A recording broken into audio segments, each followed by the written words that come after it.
They weren't born in palaces. They didn't carry royal blood. In fact, they started as slaves, bought, trained, and owned. And yet, they ruled Egypt. They crushed Crusaders. They stopped the Mongols.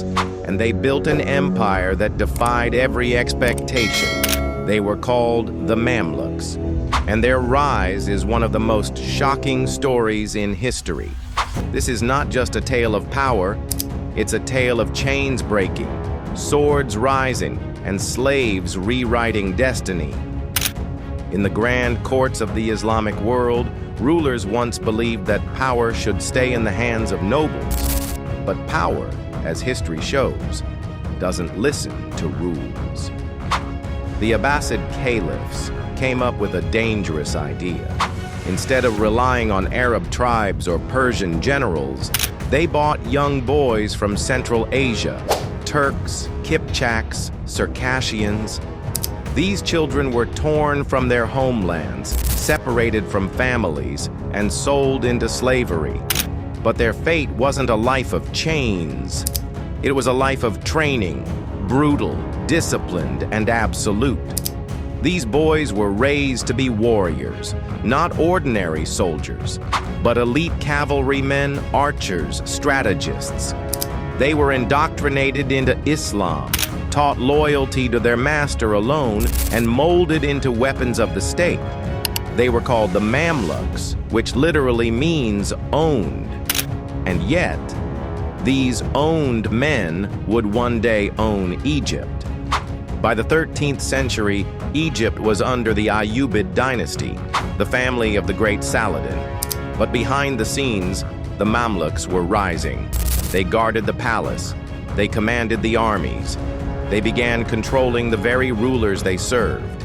And then, in 1250, the mask dropped. Sultan as-Salih died. His son was weak.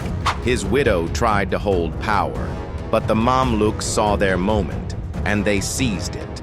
They killed the heir. They married the widow to legitimize their claim. And for the first time in Islamic history, a former slave became a sultan, Qutuz. But just as he took power, a greater threat loomed.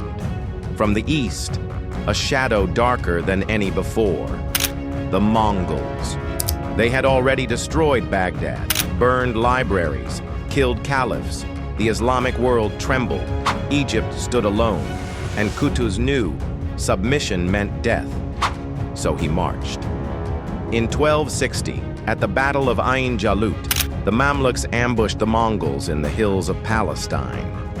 The Mongols had never been defeated in open battle until that day.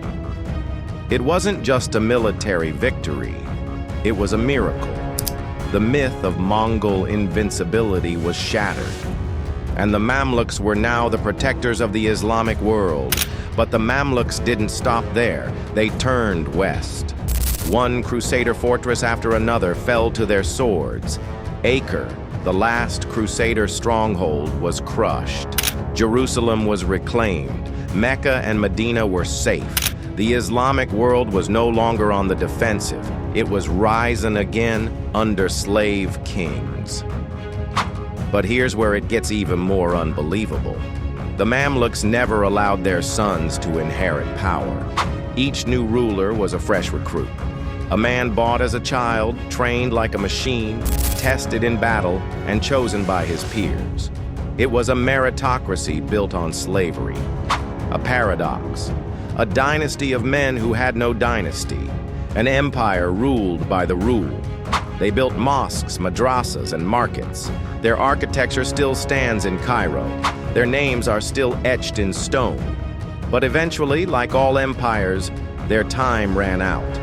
In 1517, the Ottomans invaded. The last Mamluk Sultan died in battle.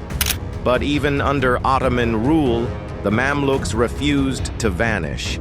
They remained powerful, pulling strings behind the scenes for centuries more. They were supposed to be forgotten.